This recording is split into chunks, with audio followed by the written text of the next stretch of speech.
No vídeo de hoje eu quero falar com você sobre um tema complexo e muitas vezes abstrato. Sim, eu tô falando sobre arte.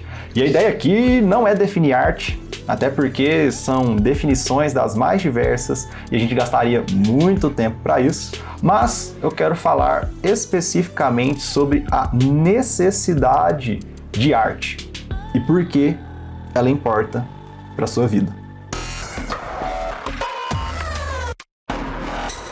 Se você olhar para a sua vida e para a vida das pessoas que você conhece ou convive, você vai perceber que nós temos diversas preocupações na nossa vida, com diferentes aspectos da realidade. Por exemplo, nós temos preocupações no que diz respeito ao nosso aspecto físico. Comum e nos últimos anos tem crescido cada vez mais a busca por saúde no sentido físico, de práticas esportivas, de ter uma rotina regular de atividades, seja corrida, seja treino em academia, seja práticas esportivas diversas.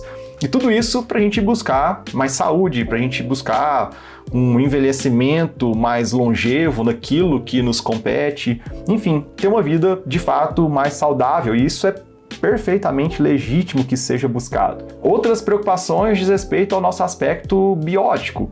A gente, com alguma frequência, fazer um check-up médico, tomar as vitaminas necessárias para o nosso corpo, ou isso por meio da alimentação, e a gente busca um auxílio nutricional para isso e tenta ter uma alimentação mais equilibrada. Ou então, nossas preocupações no aspecto econômico, seja de juntar algum dinheiro, fazer algum investimento, ou zerar aquelas dívidas e faturas do cartão.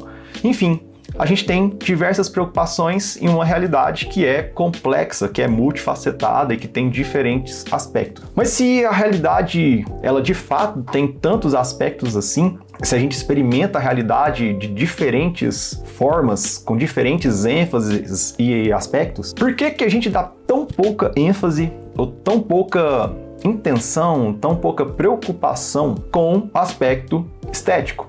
Pense, por exemplo, nas suas resoluções de ano novo, se você é do time que faz resoluções de ano novo. Dificilmente algum de nós, alguma pessoa que a gente conhece, vai colocar nas resoluções de ano novo algo envolvendo arte, por exemplo, do tipo, nesse ano eu quero visitar determinado museu, ou neste ano eu quero ir em determinado concerto, em determinada apresentação, eu quero experimentar determinada coisa ou obra, eu quero adquirir uma obra. Raríssimas pessoas fazem isso, eu mesmo nunca conheci ninguém que colocasse nas suas resoluções algo relacionado à arte. E aí, às vezes, é comum surgir duas objeções em relação à própria arte. A primeira delas é que a pessoa não se interessa por arte, ou não gosta de arte, e por isso não tem contato com arte, ou não busca arte de forma mais intencional. A segunda objeção é não entender sobre arte. É muito comum pessoas falarem, não, eu não entendo sobre arte, então eu não gosto muito de ir em galeria, em exposição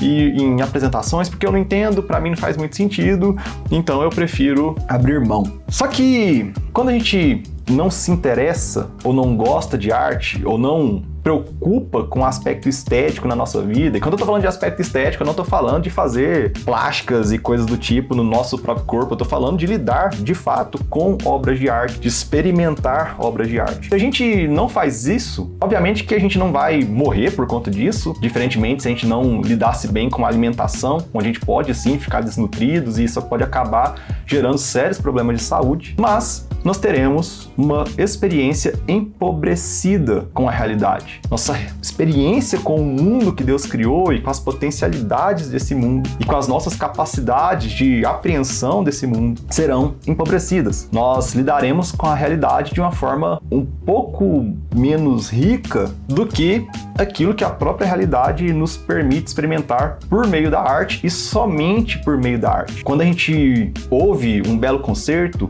assiste um bom filme, vai numa boa exposição, lida com a arte, nem que seja na arte urbana, por exemplo, por que não? A gente está tendo uma experiência com a realidade e de outra forma nós não teríamos. E aí, se você não se interessa ou não gosta de arte, eu quero te convidar a pensar em alternativas.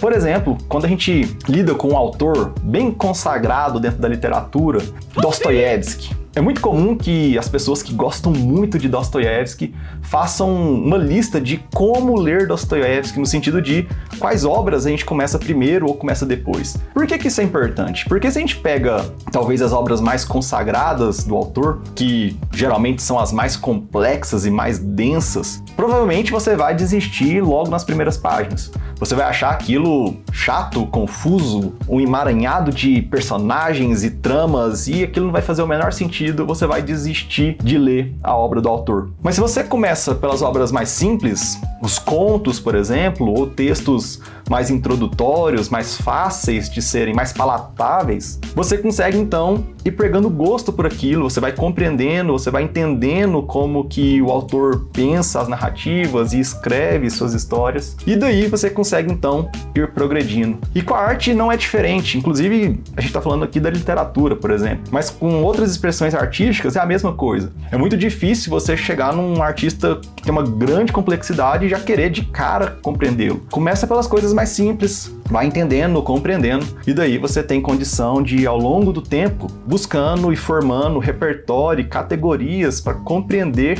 a arte no seu sentido mais complexo e profundo.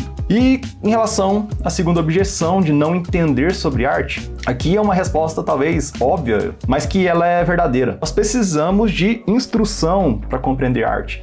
Nós não, falando de forma muito geral, generalizada, nós não temos instrução sobre isso. Nós não aprendemos a apreciar arte. Nós não aprendemos a interpretar arte. E isso vale para outras áreas também. Pensa, por exemplo, uma pessoa que vai numa academia pela primeira vez na vida. Provavelmente ela vai ficar muito perdida. Ela não vai saber o que é um leg press, o que é um agachamento sumô, o que é um, sei lá, dumbbell press no banco inclinado. Não vai fazer a menor ideia do que é isso.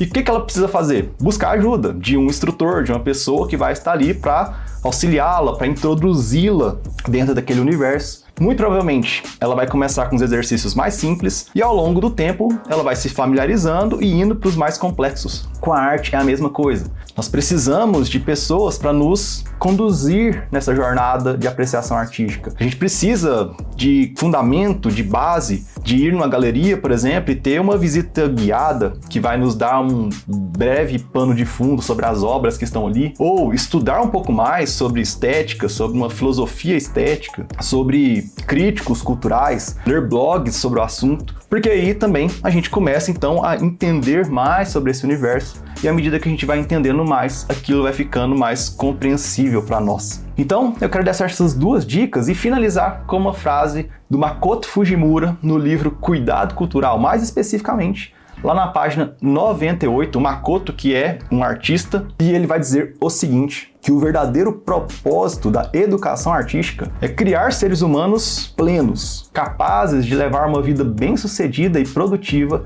em uma sociedade livre. Nós fornecemos educação artística para que possamos ter melhores professores, melhores médicos, melhores engenheiros, melhores mães e melhores pais. As artes não são, ou pelo menos não deveriam ser, um luxo, mas um caminho para educar todo o indivíduo na sua complexidade e na sua integralidade para o florescimento. Então sim, a arte importa e eu espero que esse vídeo te ajude a compreender mais sobre isso.